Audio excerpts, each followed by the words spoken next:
maturity and sportsmanship, and it did seem like a step out of character at times for Alexander Volkanovski, who was building up the fight. But as we said off the top of the pay-per-view, he was an underappreciated champion with a huge opportunity tonight on a big pay-per-view, including the return of Nick Diaz. And this was a huge, monumental night for the still featherweight champion. I will just say this, I do not think that that is the last time that we will see Brian Ortega and Alexander Volkanovski fight. Deep breaths. What a night from start to finish. UFC 266 here at T-Mobile Arena. We now show you what's coming up on the UFC schedule, brought to you by Trojan, who reminds you to protect yourself at all times. Next Saturday, Thiago Santos and Johnny Walker in the main event, 7 p.m. Eastern for the main card on ESPN+. October 9th, first UFC headlining spot for Mackenzie Dern. She takes on Marina Rodriguez. October 16th, it is UFC Fight Night Home versus Dumont. And then Saturday, October 23rd, Paulo Costa, Marvin Vettori, the middleweights are on the marquee. I can't wait to call that one. Day show on ESPN+. UFC 266, Volkanovski versus Ortega, has been brought to you by P3, the official protein snack of UFC.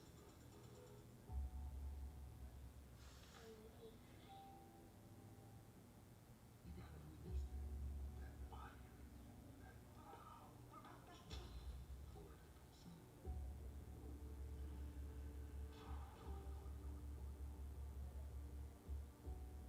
Control 9 and rise 2. Everything you want is on the other side hard, okay?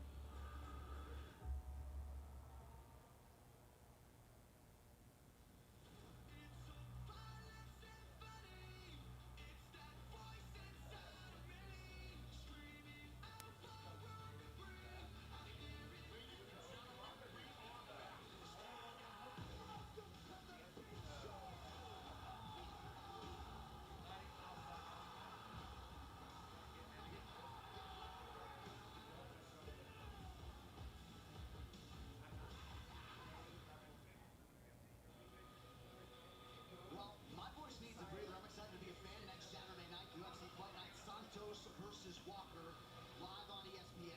Thiago Santos and Johnny Walker are the men on the marquee in the light heavyweight division. Co-main event at middleweight, Kyle Dawkins trying to make up for his brother Chris Leddock, who takes on Kevin Holland. And it will not be boring, I can assure you, when Alex Cowboy Oliveira faces Nico Price. A lot of big names on the main card coming up next Saturday on E+. And coming up shortly, do not miss a recap of all the action on the UFC 266 post-show on ESPN+. Chael Sonnen and Fred O'Goro join me and Megan for all the reaction and analysis from UFC 266 coming up in just minutes on ESPN+. And after this year broadcast, head straight to UFC Fight Pass for new Fight Lore episodes highlighting the Hall of Fame inductee Mark Ratner and famed UFC fighter turned bank robber Lee Murray. Also an all-new episode of Year of the Fighter, highlighting the accomplishments of the still featherweight king, Alexander Volkanovski. Oh man, greatest job in the world. Certainly felt like it tonight, boys. Final thoughts, Paul Felder, on everything we saw here tonight. I gotta bring up the fights from earlier. Robbie Lawler really with his performance tonight. The champion, Ortega's heart, and everything was on display tonight. Valentina still keeping her belt, looking as dominant as ever. So just an unbelievable pay-per-view, prelims, early prelims, just an incredible night to be a commentator, DC. Yeah, it was a great night. I mean, and very rarely do you lose a title fight and people walk out feeling better about it. That's Brian Ortega, right? 2 times he's done that. But the night belongs to the champions, Volkanovski and Valentina Shevchenko. What she has continued to do, it's unreal how she just mows through whoever they put in front of her. And for Alexander Volkanovski to carry that pace in 5 rounds, to throw caution to the wind, and fight that type of fight, escape those submissions. I thought it was over. There was nobody gets out of that. It just shows you how high level he is. And I hope finally now, people start respecting him for all that he's done. Oh, I think they will. I think after that one, you can't help it. And now, we should go to Halloween versus Volkanovski. I think that's our fight. Don't do this. Halloween versus Well, if he does, then the winner of that is probably next in line too, that those guys should be. I mean, They're two of the best. and I spoke to Dave in the octagon, and I said, man, you know, Brian Ortega is a phenomenal fighter. He has just shown to be a little bit behind Holloway and Volkanovski right now, but he's still young. He can still improve. Fellas, great job. Couple of frosty beverages waiting for you in the back. We need him. Enjoyed it tonight. Hope you had a good hunting trip, Joe Rogan. We missed you. International Fight Week 2021 is in the books. The executive producers of the Ultimate Fighting Championship. UFC President Dana White. Ari Emanuel. And Patrick Weitzel. Executive VP of Operations and Production, Greg Borsari. What a live event it was. What a week it was. Curtis Blades doing what Curtis Blades does as he got past Jairzinho Rosenstrike. Robbie Lawler and Nick Diaz put on an absolute show, but in the end it was ruthless Robbie Lawler exacting his revenge. 17 years after Diaz got his number in 2004. And the incumbents are UFC champions Shevchenko and Volkanovski will head home the way they came in as the undisputed best in the world. Valentina Shevchenko, 6 consecutive title defenses. She made it look easy tonight in the co-main event against Lauren Murphy. And then, of course, the UFC Featherweight Championship fight, one for the ages. Volkanovski and Ortega, it went back and forth in the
think Dana might be close today. So after Robbie, but he actually could be here sooner than later.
Everybody good if we start with Robbie right now? Pretty good? How much did you get for Volkanovski? The crazy third round.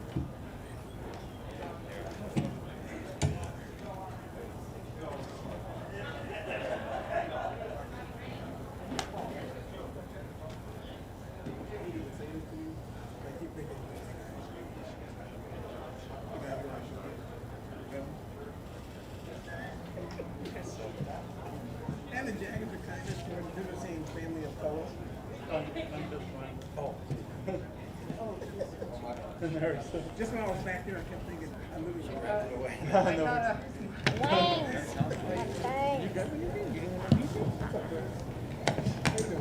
Robbie, congratulations. Of course, you've had big victories throughout your career, but all week long, this felt like a special fight. A big moment in the sport. So, what does this victory mean to you? How are you feeling right now? I feel good. My camp at Sanford MMA did a great job getting me ready for this fight. Jason Jackson pushed me and imitated Nick Diaz to a T, so I was ready to go. I was in shape, and I felt good. That's awesome. The speed obviously was clearly a difference early. Were you expecting to have that type of advantage? I mean, we hadn't seen him fight in 6 years, right? So did that play out the difference in speed as you expected, or was it a little surprising? No, I thought I'd be a little faster. I've been working on my skills. I had 10 weeks to get ready for them. I didn't gain a whole bunch of weight as soon as I knew. It's not like I started eating junk food. I kept it pretty similar weight-wise. I probably weighed about 183 in the ring and just I knew I was in shape, so I was going to press the pace, and he likes to fight on the inside and close, and so do I. So he obliged, and we put on a nice show for the fans. Definitely was. You mentioned the pace. It was pretty crazy, especially considering that you guys were scheduled for 5 rounds, right? So, I mean, was there any part, I know you said you were in shape, but as this thing's playing out, are you like, we got to slow down a little bit here? No, I was just going to keep going. I think my corner and Lentz was like, man, you're freaking going at a pace. But as soon as I went out there, I was like huffing and puffing in between rounds. But as soon as we went out there, like I was feeling good and just letting them fly. And Nick was doing a good job mixing it up, and it was a fun fight. Yeah, no doubt. Very fun. Ending sequence was a little unique, right? It's not something we'd expect to see. Did you know that you had hurt him bad, and did you realize kind of what was happening at that point? I felt like it was an accumulation, but I think I caught him with like a little check hook and then caught him with a left after that. And then when he went down, I hit him with an uppercut. But I think he wanted me to follow him down, and I was like, let's continue the freaking fun stuff. Is there any disappointment that it ended that way? I mean, or is it happy that you kind of made him quit, basically? No, it's he's a warrior. I mean, that was a rough fight. He was standing right there in the pocket. I throw hard shots, and he was taking them, and it was a lot of damage. Like when you go back and watch the fight, it was a war, a 3-round war, and I hit pretty hard, and just wasn't his night. No doubt. Last thing for me, you said that this one got you up, this one got you motivated, excited again. So where do you go from here? I mean, are there other matchups like this that will excite you in the same way? Yeah, I'm sure the UFC will come up with something and talk to Dave Martin, and we'll figure it out and Sanford MMA is going to get me ready for my fight, and I'll be ready to fight whoever. Rob, to your left. Congratulations. I walked in a little bit late, so did he seem any slower that you remember before? Like he didn't seem to have the same snap that he maybe had, earlier in his career? I don't really know because it was a feeling thing. He was long, and a lot of the stuff he does, he never really had fast hands. He would use his body to kind of cover that distance, so he leans a little bit more. So it's not necessarily fast hands, it's more timing and that type of stuff. And he slaps and he does stuff. He was never really a fast puncher, so I wasn't too worried. And I was trying to smother him and try to not take too much damage out there. And I heard you referencing the finish. He seemed like maybe his knee fell underneath him, or did you break his nose, or was it just the fact that he had had enough, do you think? I'm not sure. I mean, it was a rough fight. Hats off to him, and I mean, I don't know what to say. In your wildest dreams, did you ever think you'd be fighting a guy 17 years apart? I mean, that's... No, I did not think I was going to fight him, and then 2 months ago when they offered me the fight, I was like, all right, like this fight gets me excited. I mean, but I don't think everyone expected to see me the way I was today. I think they thought they were going to see the guy who's been fighting for the last 1.5, 2 years, and that wasn't who showed up today, and I spoiled some plans. Right here. You're now 5-0 in rematches. Is there something specific that gets you, is it just training harder going into these rematches, knowing you spent time against these previous opponents, now you know what to expect the next time you face them? I don't know. Sometimes it's just nice to prove that you're better than the last time you fought, and that's how I always take these fights. That wasn't my best. I'm going to show you what my best is, and tonight was my night. I mean, Nick put on a hell of a performance. It was a hell of a show, and we went at it, and hats off to him. He's freaking a killer. And I think all week we've seen the promos, the past fight. He was doing a lot of talking, and he's saying he was trying to psych you out in that fight. Did he say anything to you during the fight this time, 17 years later? I have no idea. I couldn't hear anything. I was just going out there trying to have fun and push the pace and get in there and make it a war. Then finally, what did you two say to each other after the fight? I saw you lean down to him right when the ref waved it off. I just said thank you for bringing the best out of me, and I have a lot of respect for you, and hopefully your life is going to get together and good things are going to happen to you. He's a hell of a guy. He's a nice guy. He's a freaking warrior, and in this sport and in sports in general, you want the best for your opponents and the athletes that you see around you. So I like him. Robbie, just following on from that, Nick is obviously a fan favorite. You're obviously a big fan of Nick. Would you like to see him fight again? That's up to Nick. That's up to the UFC. I mean, you never know what people are going through. I'm a guy on the outside looking in, and I'm not trying to freaking solve anyone's problems or I think that's for you guys to label and figure out. I don't let people do their thing. I'm going to do my thing. I'm going to go hide out at home and hang out with my kids and mind my own business. Robbie, to your right over here. Having fought Colby Covington and seen the first fight with Usman, just curious what your thoughts are on the rematch. It's a good fight. Colby brings it. I mean, it's Usman brings it. He's getting better, and I mean, I think the fans are excited to see it. Any prediction? Nope. That's not my game. Congrats. Retrospect, was this a crazy week? You land, you find out it's a different weight. He's doing, whatever he's doing on that side. Was it a weird week for you to kind of go through? No, I knew that they were looking to do that. Saturday, that they were talking about doing the 185, and I was just showing up, and I couldn't really add too much weight because I had already did what I did to my body, and I had already lost 15 pounds and was on my way down. So I didn't try to add too much weight back on, just kept with kind of the same diet. But you never know what's going to happen in this sport. I can only control so much, so that's what I focused on, what I could control, which was my mind, training with my training partners and coaches, getting me ready for this fight. And I wasn't too worried about the hoopla. Was there ever a thought that you weren't going to say yes to that?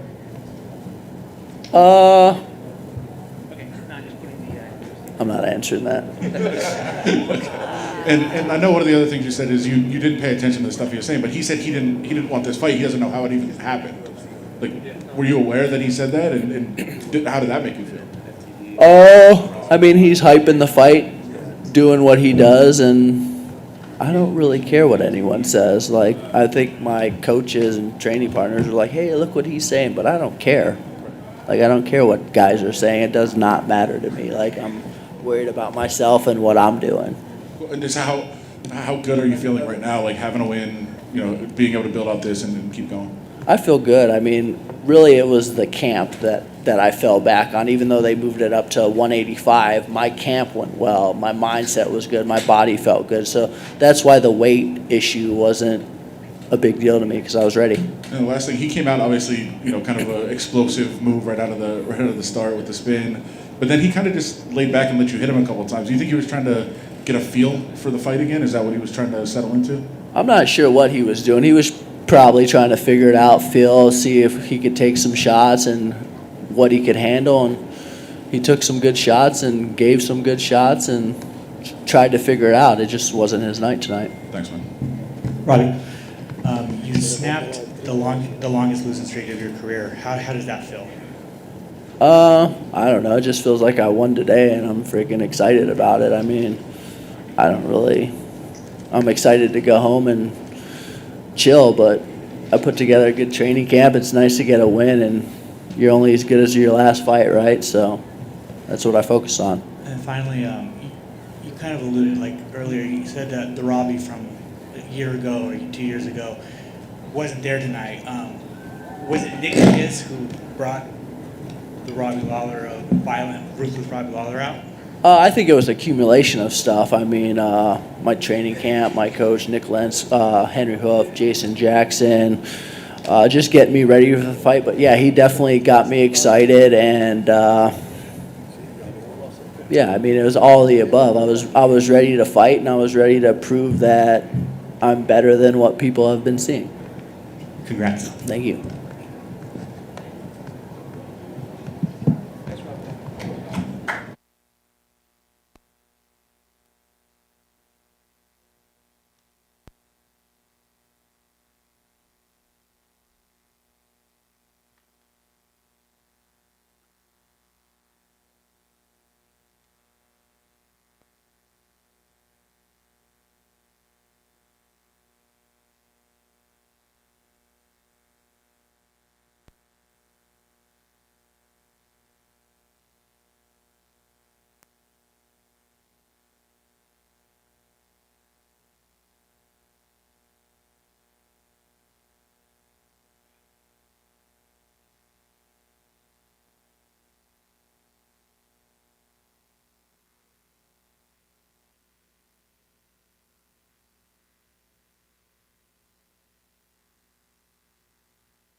Congratulations, Valentina. Obviously, another flawless performance, it seemed like. How did you feel about the way things played out tonight?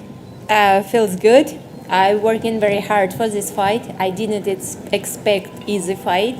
And Lauren, she's a tough opponent. She's physically very, very strong, but I wanted to play my game. And, kind of like my ultimate goal as a martial artist to reach the level when your opponents, when they fighting each other, they looks like furious, powerful, very strong. But when they fight me, it's kind of like they cannot touch you, but you can finish them. It's kind of like what I want being as a martial artist, untouchable. This is kind of like next level of martial artist. You feel like you accomplished that tonight? I'm on my way.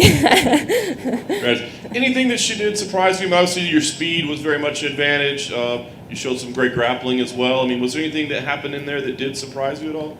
Actually, no. I was expecting more pressure, and I truly expected more pressure. And it was kind of like first round, I was like, okay, maybe it was kind of like a trap. And she was kind of like waiting for her moment. Second round, then I was like, okay, if you don't want, I will go for it. Right. Is it? I just wonder if it's difficult for you, because I do feel like the expectations are so high. Like I heard the crowd start to boo a little bit. It's like you have to go out there and score a highlight reel in the first round, or it's not okay. Is that a difficult expectation level for you to live up to?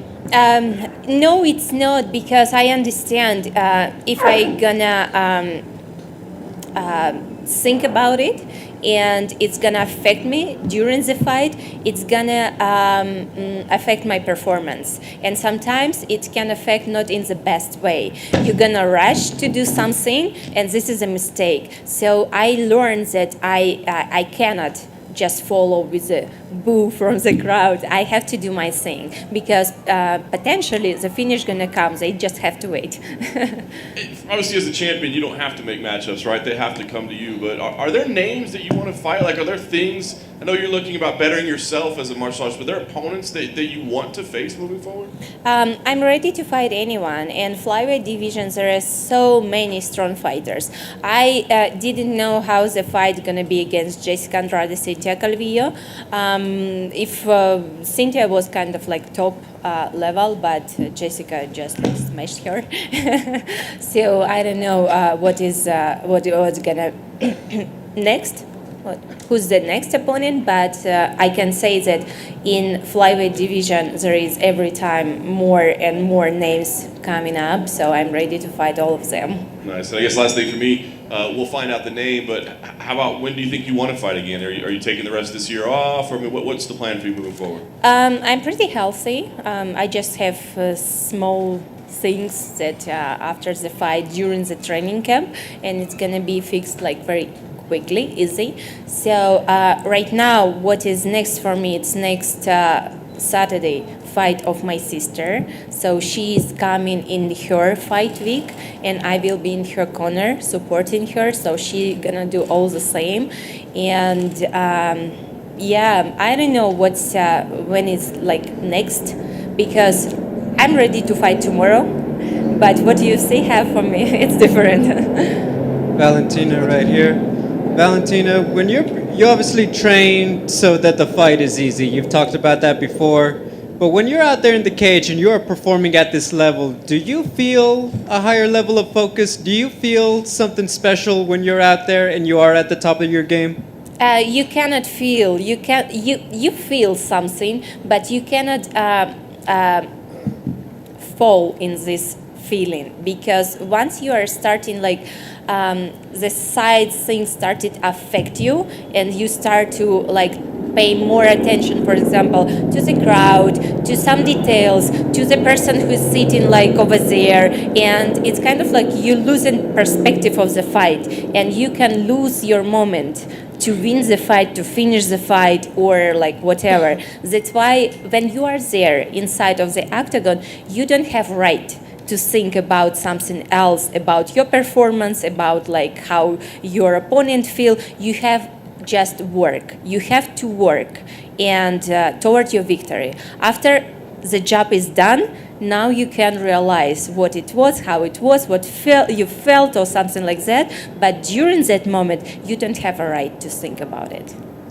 When you go back and watch your fights, what do you look at? Like when you see a performance like tonight or like your performance against Jessica Andrade, do you see a lot of the things that you want to improve? Do you ever impress yourself with what you were able to do? What do you see? Every time. There is, for martial artists, there is no time to stop and think, oh, I'm the greatest one, I'm the best one. If you're retired, you can say that. But if you're active fighter, you don't have a choice only to develop yourself, like to be better every single day. Even if you're good, you can even add something more into your game and be better. So I think as a martial artist, everyone had to have this mindset. You obviously grew up in Kyrgyzstan. You represent Latin America. They put you on the broadcast. Tu español, perfecto. ¿Representas uno? Do you represent one over the other? Because obviously you live so many places and you represent so many when you do all these public appearances on TV and everything. Every single country where I live, when I travel, it takes special place in my heart. In Peru, in Latin America, I lived for 8 years, and definitely the culture is very close to me. I grew up in Kyrgyzstan, very beautiful mountain country, and very deep experience more from how it's like there of life. Over here, Valentina. In the third round, when you threw that head kick and you almost hit her like you hit Jessica, it seemed like right then and there you kind of knew I can get her out of there. Was that the moment when you kind of push the button on the gas pedal? It was kind of like what round it was? Fourth round. What round? Huh? What round the Third kick round. was? Third round. It's kind of like was this point when I started to accelerate a little bit, and I knew it's kind of like third, fourth, fifth. It's kind of like when you're starting to put more speed and more pressure, and definitely it would be very good to finish the fight like that with another head kick KO, but it didn't happen that time, and instead it was a hook, right hook, that was kind of like leaded to the finish of the fight. I know you cleaned out the division and everything at 125. Would you ever go back to 135 to get two belts at two different weight classes, regardless if Amanda's there or whatever? Is that something that you want to do before you get out, or you're 125 forever? You're just going to line them up and knock them down? You know, many people, they started in one weight class and then kind of like, oh, I want to explore what is there, what is here. And in my experience, it was different because I didn't have a choice to fight in my own weight class. And I had to fight 135 with the bigger girls who cut in their weight from 160 pounds, 150 pounds, and my walk weight is 135. So I just cut like 10 pounds. For 125, it's nothing. And 125 live weight, it's my natural weight class. I feel powerful. I feel that my speed on point as like the best. It's just my weight class, and I am happy that I don't have to. I just can think about my performance the best way what I can do, because I fought so many times in 135, and now I have choice when I can fight and do like amazing thing in my real weight class. Why I don't have to do that? But also I open for any opportunity that, for example, UFC tomorrow will call and say, okay, Valentina, we have this fight. Would you accept? I open for anything. Do you want that trilogy? You said like your eyes lit up when you thought about that. I open for it. I never was choosing my opponents. I'm not the person who, okay, this name looks good to me, I will fight her. No, this name's kind of like not good, I'm not fighting her. No, they have a name for me, I accept the fight, because I want to fight with the best ones in the world. This is how you prove that you are the best, right? And if like destiny wants to make it happen, I'm here, right now, here. That leads me to another question. When you see these chicks here in Fight Week or around, can you tell if they really on your level? Because it seems like you have them mentally defeated before they get in there because they need their personal best just to compete with you. How does it feel to have that, I won't say power, but it seems like you kind of know midway through fight when you click. Is like, I would say when we had the press conference on Thursday, it clicked. And you're like, oh, I got her. I can tell by your body language. Is that pretty accurate? You know, I cannot say that it's. They are not coming already broken for the fight. You know, when it's starting, the break, it's starting when their strategy for the fight doesn't work. If they have like, okay, I was thinking that I can do that, and they starting to realize it's not happening, and I play my game. They wanted to play their game, but it's like not happening. I just play my game, and this is when it starts, the breakage. So it's not before the fight. It's during the fight, in the first seconds of the fight. And final question for me: are you pound for pound the best women fighter in the world, in your opinion? And what is your opinion? Hey, your greatness to me. Hey, they put a gold jacket on you. You got the Hall of Fame. They sign you up in the future. You answered your question. Valentina, to your right over here.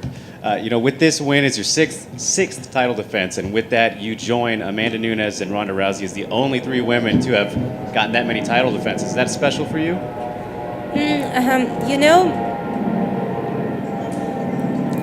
For me, what is special for me, to discover how far can I go, to discover what is my limit as a human, what is my limit as a martial artist.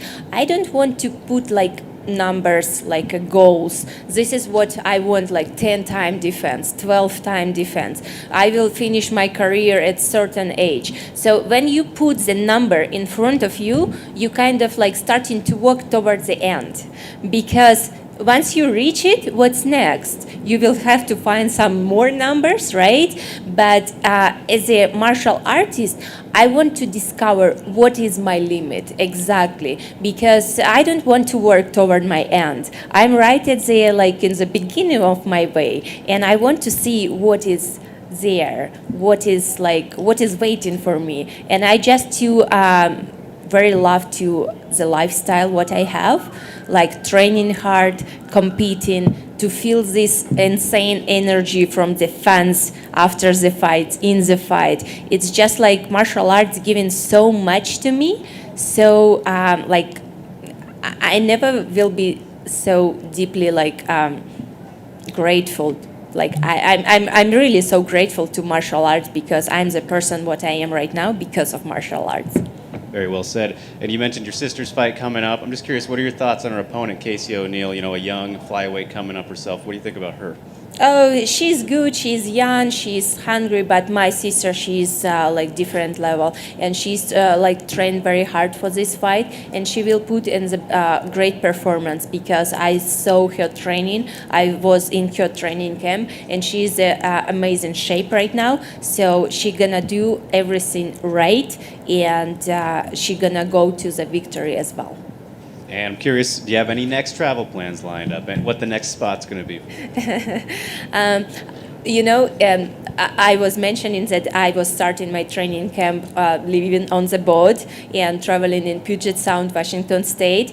And kind of like when we get notice about the fight, we had to come back to Las Vegas, because it was time already to have the second hard part, like already trainings. So I really want to go and explore more of Puget Sound, because it's amazing, beautiful place. And definitely boating. It's my goal to reach like next level of boating, next sail maybe. So I will go towards that. Valentina, aquí en español, por favor, felicidades por tu victoria. Son 6 defensas del título. ¿Tú te sientes invencible? Yo me siento que tengo que trabajar más, siempre, más que todos. Para ser invencible, tú tienes que trabajar más duro que todo el mundo. No importa si eres campeona o no, para seguir estar en el lugar donde estás, tú no puedes relajar y pensar, oh, soy invencible, nadie puede tocarme. Porque en segundo, cuando lo piensas, tú puedes perder todo. Y esta es la idea que no me deja descansar, no descansar como pensar que soy invencible, ¿cierto? Pero esto es que me siempre motiva a entrenar más y más duro. Y también mi equipo, mi entrenador, maestro Pavel, él tiene misma vista para cómo un deportista tiene que entrenar. Siempre adelante, siempre desarrollarse como la persona y como artista marcial. Tú se lo dedicaste a la gente de América Latina. ¿Tú sientes que cada día, a pesar de que eres de Kirguistán, de Bielorrusia, pero acabas de decir que viviste en Perú 8 años, ¿tú sientes que el fanático latinoamericano te apoya cada día más? Claro que sí, porque para mí América Latina siempre va a tener un espacio en mi corazón muy especial, porque cuando nosotros vivimos 8 años en Latinoamérica, nosotros viajamos en diferentes países y cultura de Latinoamérica me encanta, muy abierta a la gente, la comida siempre es perfecta. Y nosotros viajamos, estuvimos en Perú, viajamos a Brasil, Argentina, a Paraguay, Uruguay, también estuvimos muchas veces en México, tenemos muy buenos amigos en México y claro que me encanta la cultura del idioma, porque yo creo que español es un idioma muy, muy bonita. Y ya lo último, поздравляю тебя с победой. Спасибо большое. Valentina, right here. On your walk back to the locker room, you made a detour to the ring girls. They seemed surprised, as many of us were. What was that all about?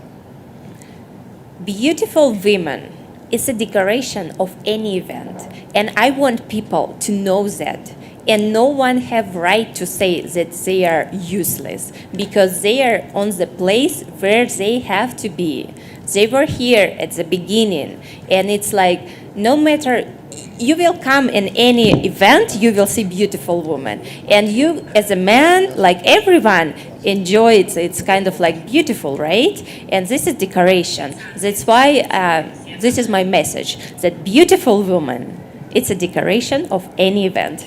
Many of us felt very blessed to get to be there tonight for this entire fight card and to watch you perform as well. You seem to derive joy from every aspect of the evening, on the walk back to the ring girls, to taking selfies with the fans, in the entire process, because we've heard from so many fighters recently that don't like to fight. George St. Pierre said during the Hall of Fame he never wanted to actually fight. We heard what Nick said. What do you derive the most joy from the beginning of training camp to walking back there and getting back to the locker room? Entire process.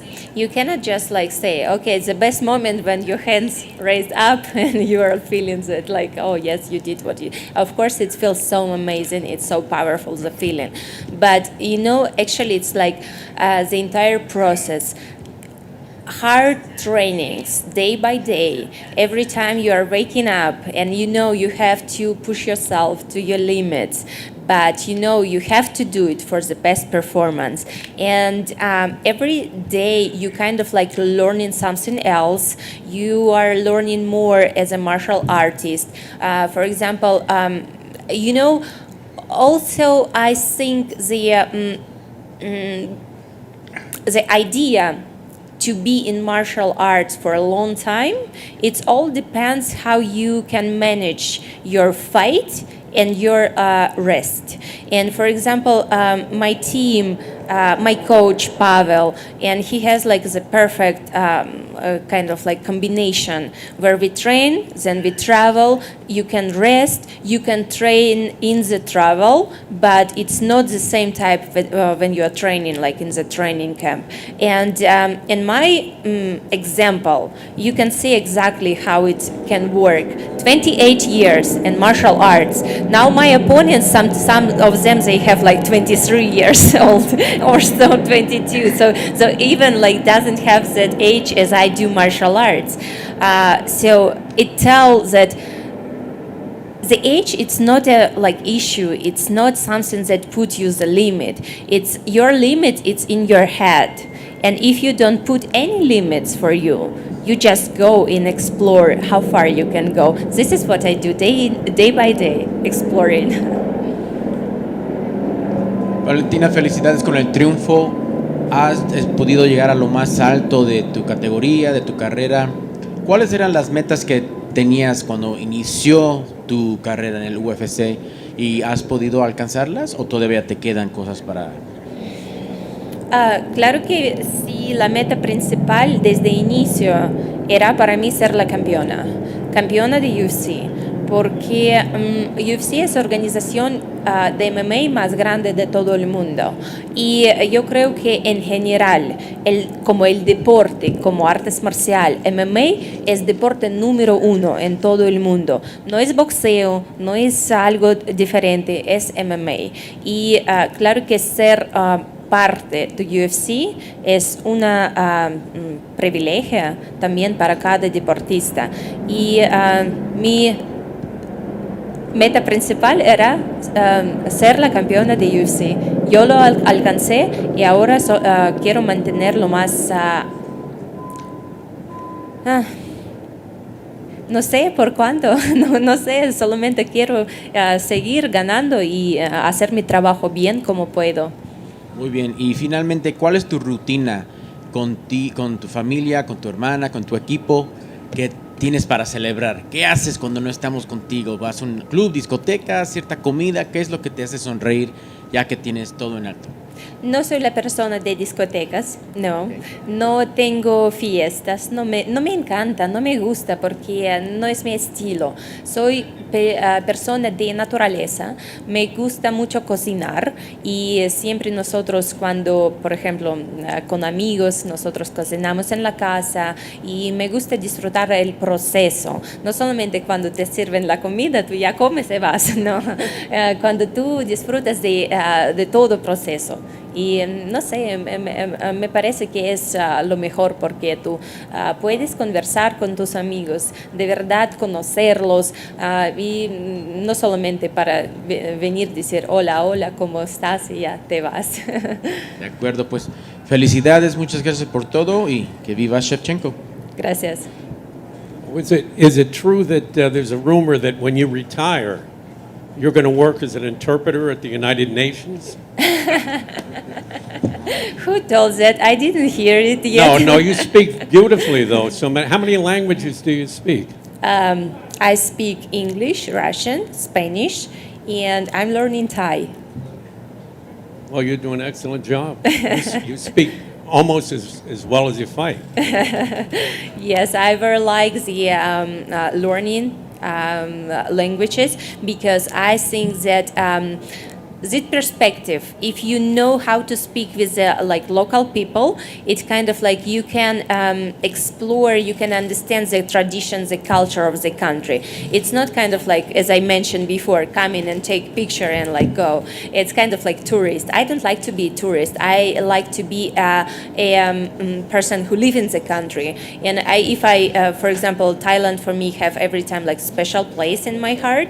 I have how many, like 12 world championship only in Muay Thai, and like plus mixed martial arts and kickboxing K1, it's all together 17 times world champion. So, but Muay Thai, it's every time have like a very special place for me. That's why I want to learn language, to understand the people more, understand their tradition, understand their culture, understand how to cook their food, and just to speak with people. Valentina, appreciate it. Thank you. Thank you. Everyone asked you if you're going to move up to 135. Is it possible for you to go down to strawweight? It means like to starve, not have good food, not enjoy the food, and I could do that, but it's like I don't enjoy the process. I find myself the best shape 125. I know a lot of strawweights, they have like 135 and go down to 115, but I feel 125 is the perfect weight class for me. Thank you. Thank you. Hola Valentina, primero que nada, felicidades en otra gran victoria. Te quería preguntar, cuando tú no estás peleando, ¿tú ves UFC, boxeo? ¿Te gusta ver este deporte? ¿O cuando estás afuera no peleando, te gusta hacer otras cosas? Me gusta ver peleas, me gusta ver UFC, claro que sí, siempre lo veo, y también me gusta hacer otras cosas. ¿Quiénes son algunas de las personas que te gustan ver cuando tú no estás peleando? ¿Quién tú sigues y quién tú seguías cuando estabas subiendo? ¿Quién te gustaba mirar?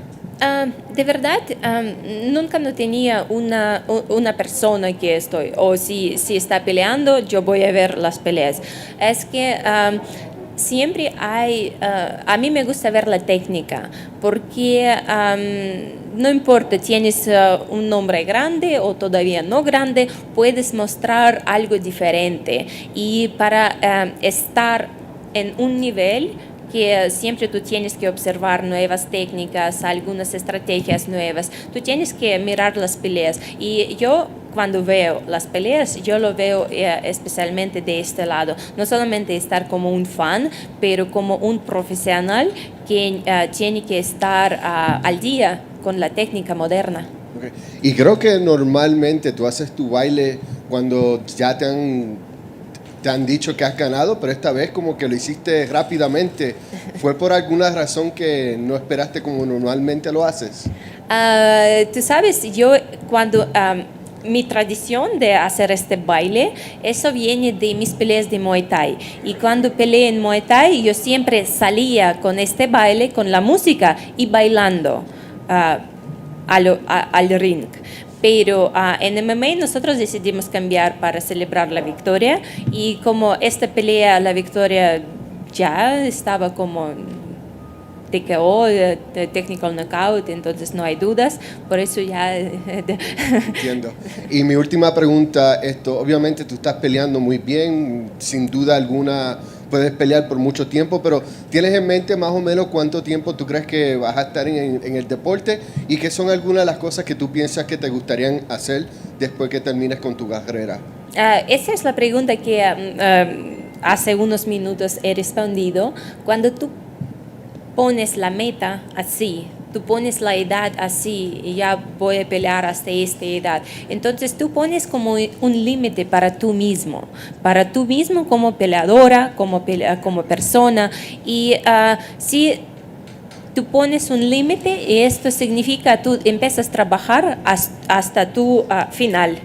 Y yo no quiero trabajar a mi final, yo quiero desarrollarme como peleadora, yo quiero ver hasta dónde puedo llegar, hasta dónde es el límite, porque cómo tú puedes de verdad ver en qué mi cuerpo está capaz, qué puede hacer.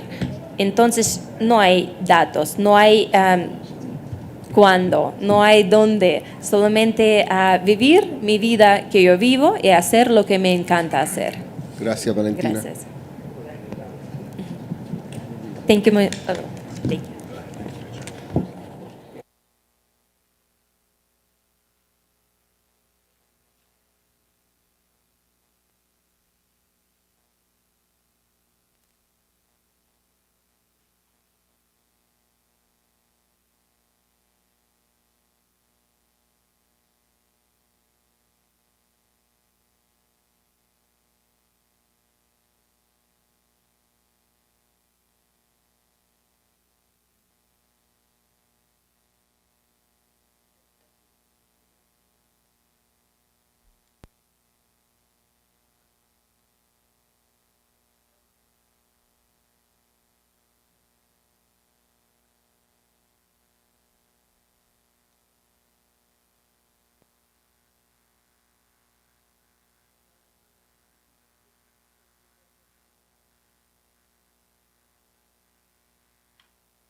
me doing the stairs thing.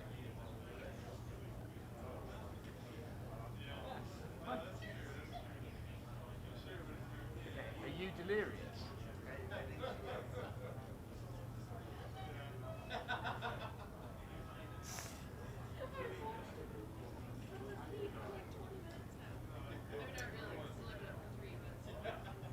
Would you like a tissue?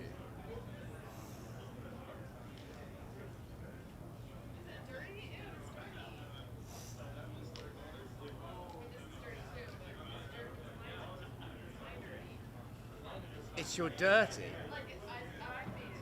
Sounds like cum.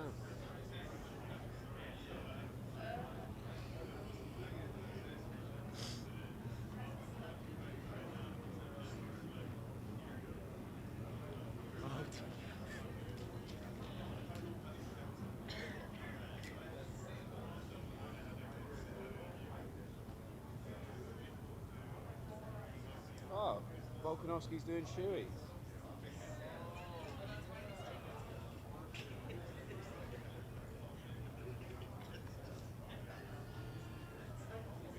What?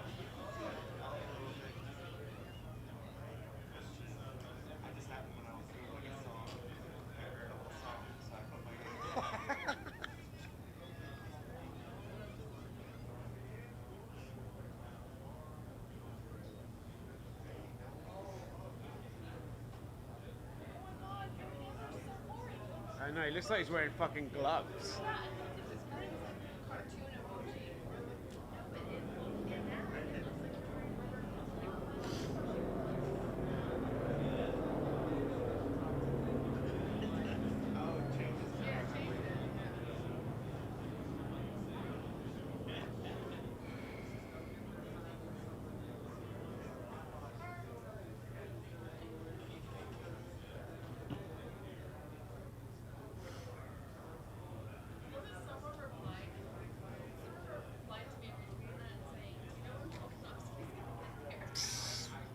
Well, this is the real press conference, guys.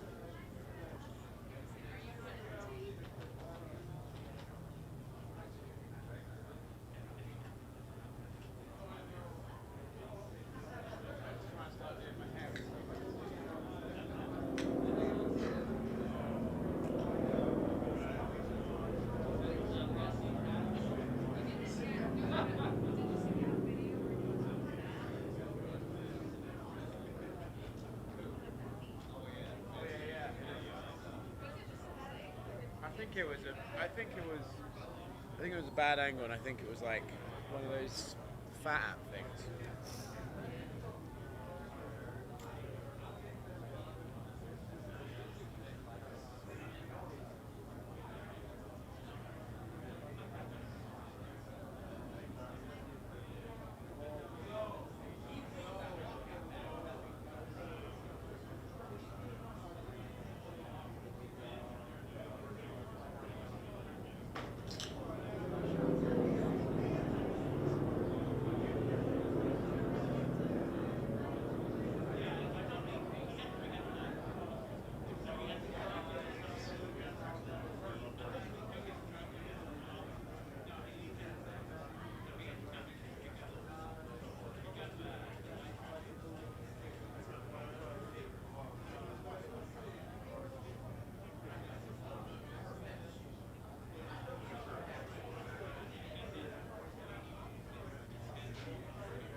quote me on that.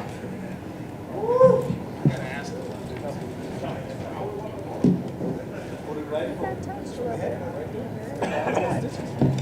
that's what it was. You don't want that? Oh.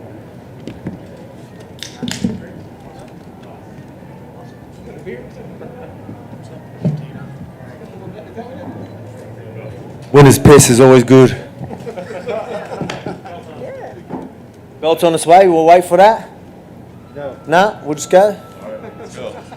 It's obviously an unbelievable fight, you know, and to have a classic fight like that and still win basically every round on every card, I mean, pretty special accomplishment. So talk to me how you're feeling after a fight like that. Yeah, man, you know, I wanted to get the finish, and I've been talking about getting that finish, but at least it was a war. At least it was entertainment. Everyone enjoyed it. You know, obviously, while you're going through it, you're just worrying about what's happening. So straight after, I was like, fuck, didn't get the finish, you know what I mean? But then you come out, and everyone's just absolutely buzzing. So as long as we put on a performance, hey, you know, I'm starting to really come into this whole entertainment business. You know, I get it. So you're going to see me being the heel from now on. I'm just going to fucking have a go at everyone. No, I'm joking. No, but you know what I mean? It's just, hey, it was a good fight, fun fight. Everyone enjoyed it, so I'm happy. Yeah, started out with a real 50 G's too, so you can't argue with that. Not bad there. Started out with a real boxing heavy attack. I mean, was that the game plan going in, is to stick with largely the boxing as much as possible? Yeah, you obviously mix it all up. You know, really just try and put a puzzle in front of him. You know, find out the range early, which we did. Probably could have, you know, mixed the kicks in a little bit more and things like that, but you know, it was just you know, it was a good fight. He had me in you know, some deep positions as well. It was a lot happening in there, and I've got to watch it back. But everyone's blowing out about it, so hey, I don't know yet. So I'll watch it back and see how good this fight was. But you know, I'm just happy that I got the 50 G's, got the win, got the belt, bringing it back to Australia on the piss. We're laughing. I think you'll be pleased when you watch it back. I did want to ask, obviously the damage on his face was clear that you did to him, but you suffered a little under your eyes as well. Was that bothering you at all? Yeah, no, I just had a couple of cuts. One might have been a headbutt. I think there was an elbow on the top of the head. There must have been a punch with the other one. But, mate, look, man, he's tough, you know what I mean? I was giving it to him, trying to get in his head. You know, I said some things, you know, I don't usually say that type of stuff, but obviously he's like everyone knows, you know, with things I brought up, I wasn't going to do it, heat of the moment, weight cutting, and me being the heel now, you know what I mean? Just, man, it was nothing but respect now. He got my respect. I thought I was going to break him. I thought he was broken after the third round. The ref decided to give him a minute to, you know, ask him questions. He wasn't answering them right. I'm telling you, I was looking, and he was, you know, look this way, and he's looking completely other way, and do this, do that, do that. Answered every question wrong. And then they waited till he answered it right, and then let's get into it. So I was like, what's going on here? You know what I mean? Like, they gave him an extra minute because I thought he was broke. I was like, all right, well, man, like he literally couldn't even see where he was going. That's it. It's over. I go in there, start putting pressure, and he's firing back just like he was. Like nothing happened. So, mate, he's tough. You know, he's durable, and credit to him.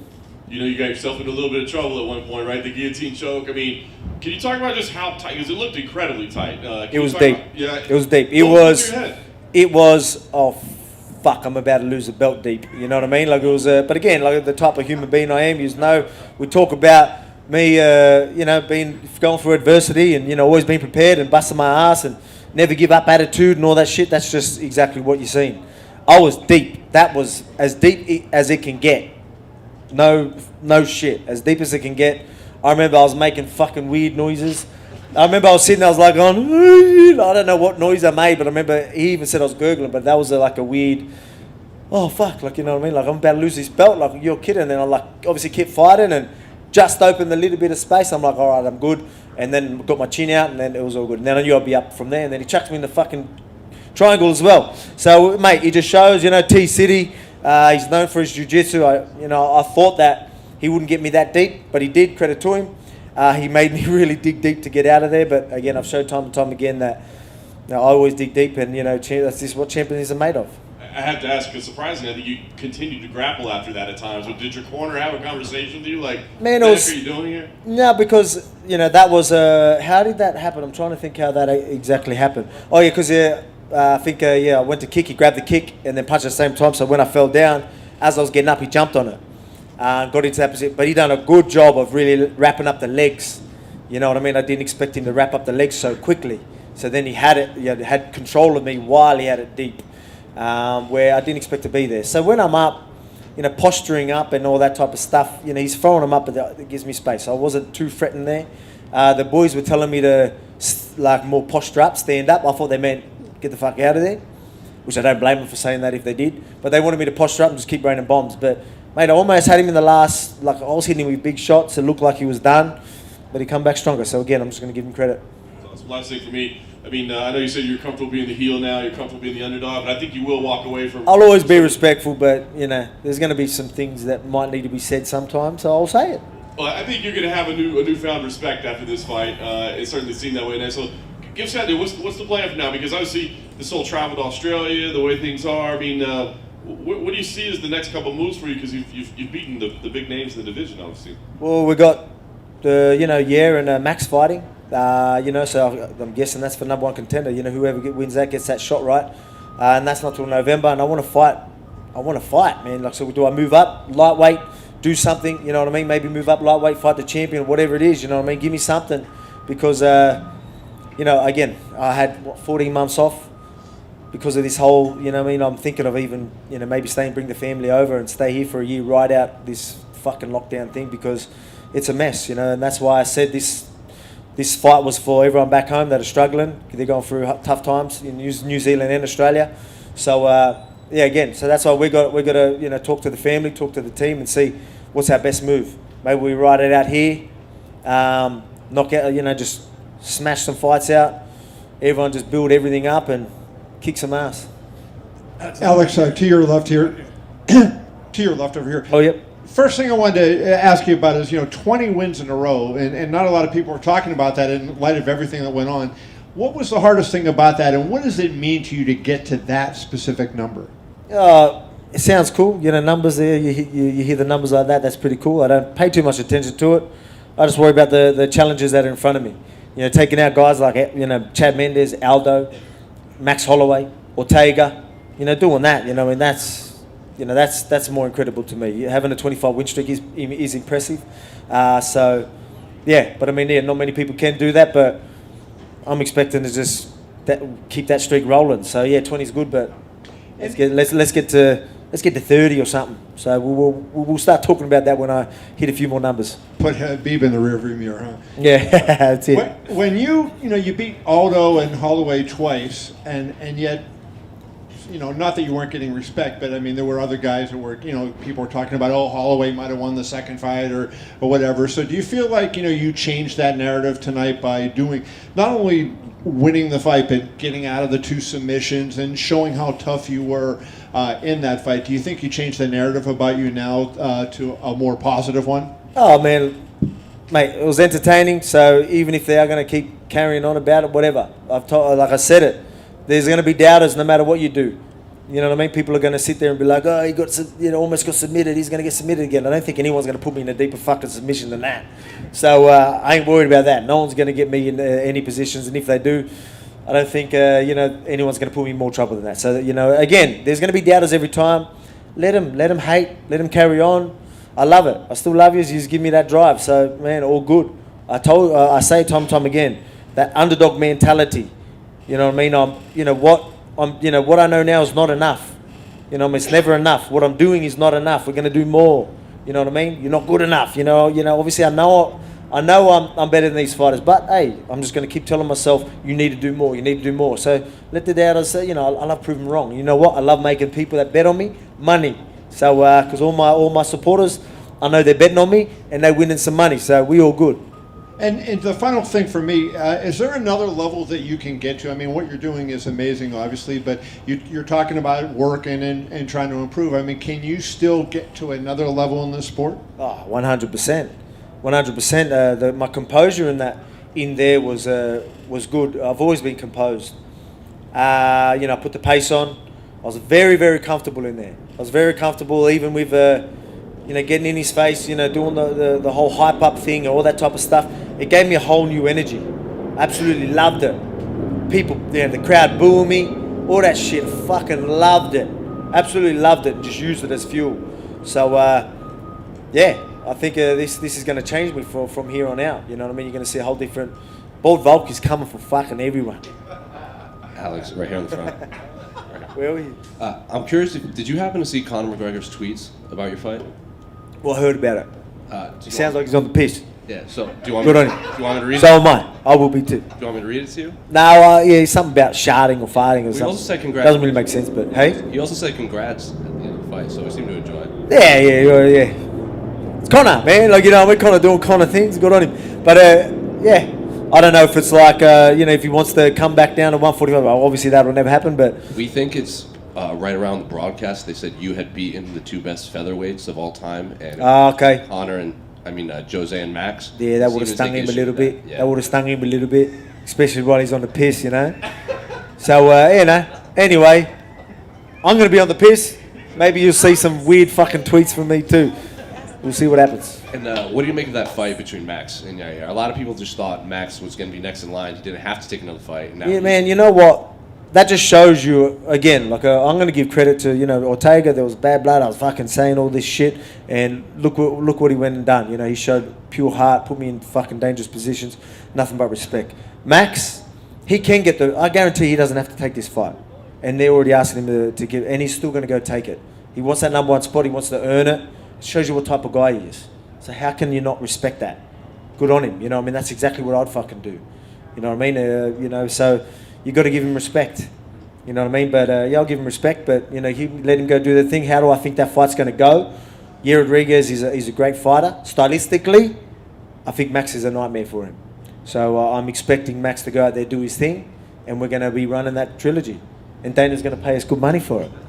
So, I'm just looking forward to seeing it. But, man, I just want these challenges, man, these big fights, and that's going to be a huge fucking fight. So, whoever it is, let's do it. If it's, they're not fighting until later, and if I have to move up just to get a fight while we're waiting for that, because, again, I want to fight regularly. I don't want to wait another fucking 6-7 months. So, excuse my language. I'm swearing a lot today. But, yeah, so we'll just see what happens. You said you would move up to get another fight? Move up. Go up the lightweight, have a bit of fun there, and then just wait for the winner, and then we run that back, whoever that is with.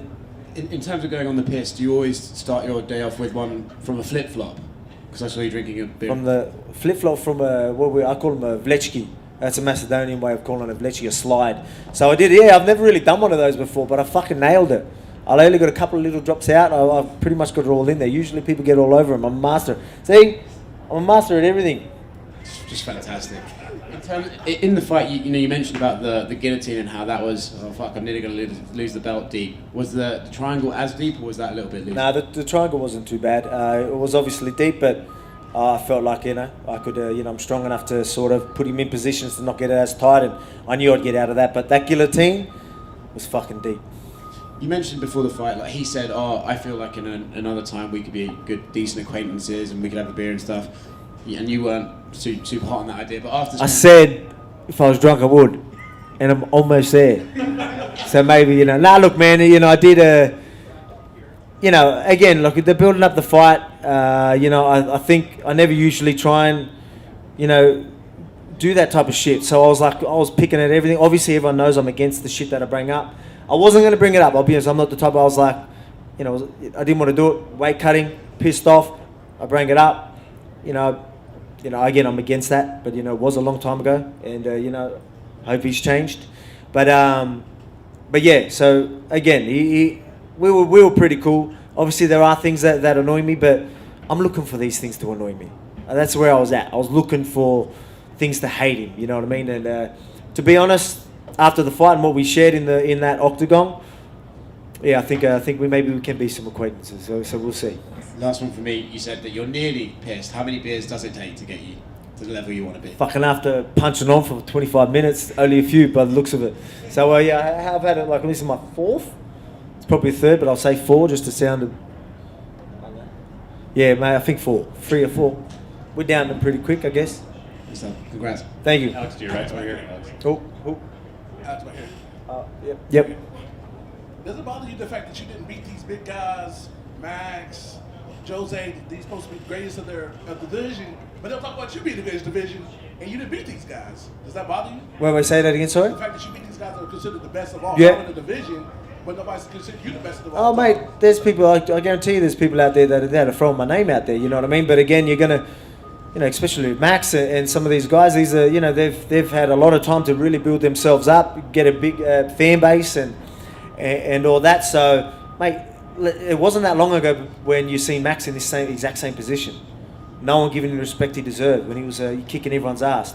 Well, how long was his winning streak before he even got a title shot? All that bullshit, you know what I mean? So it does happen.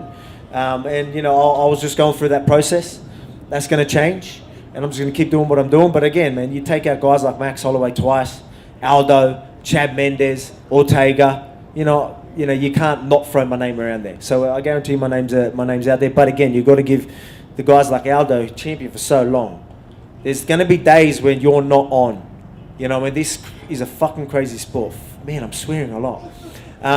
So you're going to be, you know, you're going to be injured. Some days you're just not going to turn up. And to stay champion for that long, that's why I still say he's the GOAT. But I'm not far off. After you got out the choke, it seemed like you got an extra fuel to your fire because you basically put him in deep waters and you drowned him. Would that be safe to say that? Well, yeah, like I knew he would have burnt some energy there. And for me to get out of that, and I was like, there's no way it can get any fucking deeper than that. So I'm like, let's just pour it on, you know what I mean? So I just went AWOL, and I heard the ref like he was ready to stop it.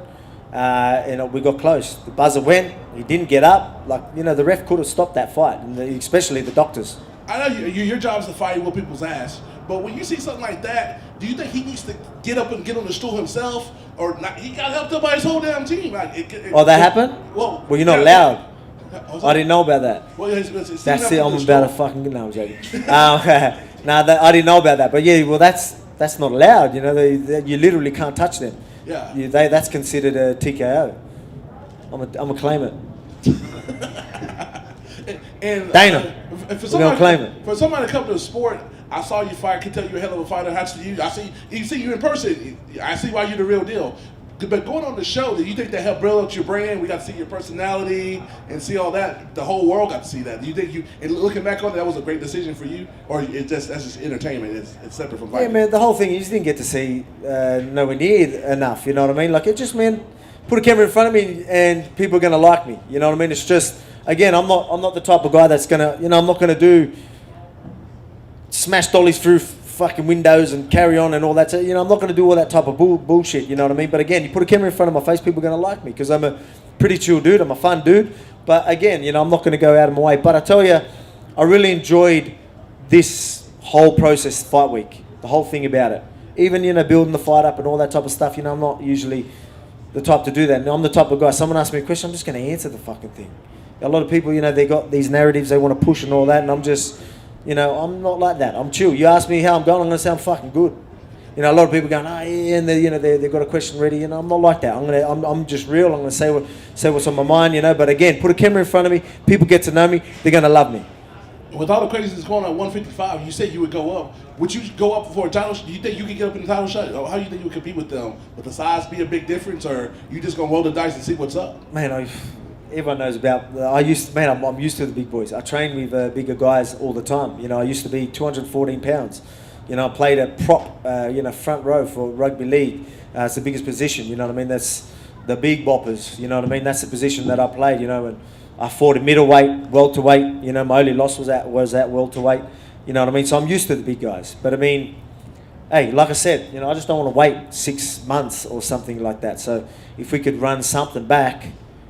Let's do it. Final question for me. What higher level can you get to that you haven't got to? What's the best Volkanovski that there is? Mate. Have we seen it? Nah, man. Sky's the limit, mate. Keep. You know what I mean? Like, again, that underdog mentality. What I know now is not going to be enough in a month's time. You know what I mean? What I know now, yeah, I feel like I'm ahead of the game. But these guys, they might be where I am now. We need to evolve. We're always looking. You know, we've got a great team behind us. They're doing a great job to always be on the top of the game, not only studying fighters, studying the best fighters out there, things, you know, why is this guy so good at this, you know what I mean? You can always evolve. You can always broaden everything. You guys like, you know, jiu-jitsu, you got like guys like Craig Jones and all that showing you shit that you're like, what the fuck? You know what I mean? How good's this? You know what I mean? So you can evolve this.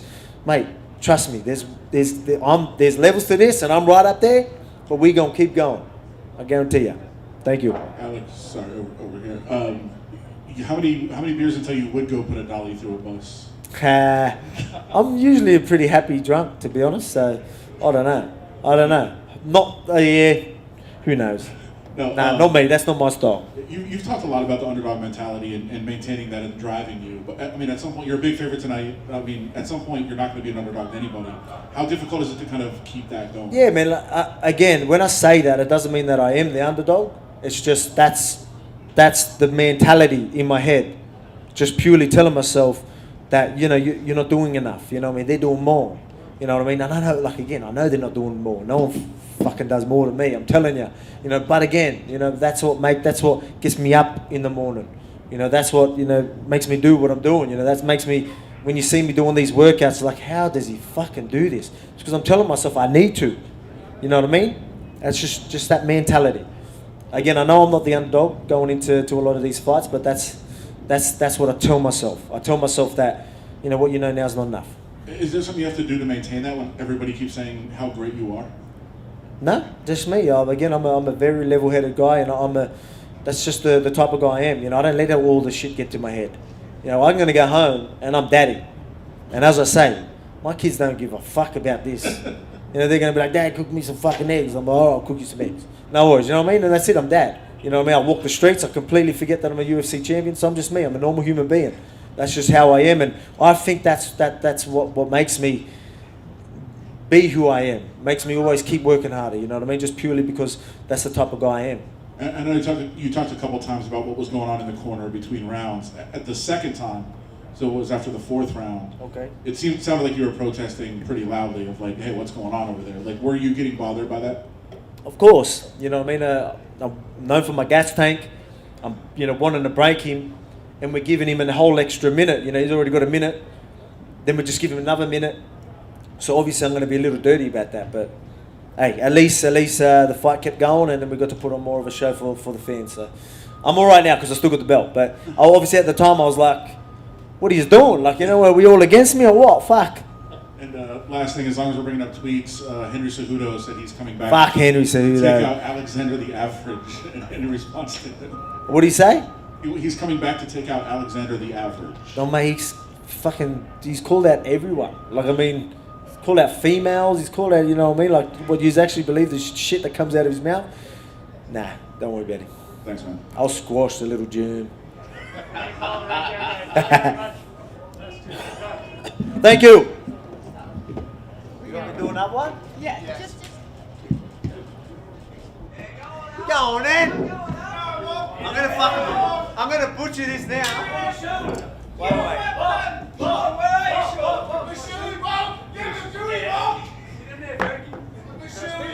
Hey, I'm not a spitter. I don't spit.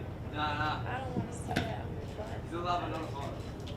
This is what we had, Ricardo. Yeah. And for Bam Bam. Yeah, the boys. Oh, look at that perfect little. See, this is gonna pour. Oh no, some out the side. Yeah, I'm gonna make this good. Here we go. In your hole. In the hole. That's a holy grail. That's the holy grail. Hey. Professional. See that? Not a drop outside. Is that mine? That's yours, yeah. And still, baby! What I fucking tell you! Woo! Man, I swear a lot on the piss.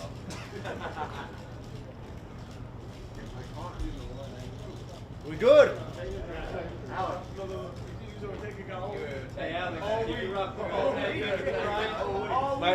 Put it this way. He's not a bad looking dude, but I reckon I look better bald than him. I'm not saying I look good, but he looked pretty bad bald, so I'm gonna take it. Are we good? That's it? Thank you. Appreciate it. Seriously. You're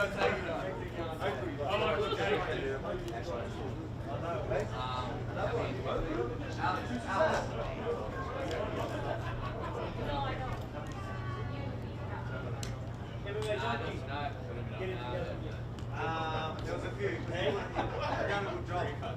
Hey, guys, over here. They don't know.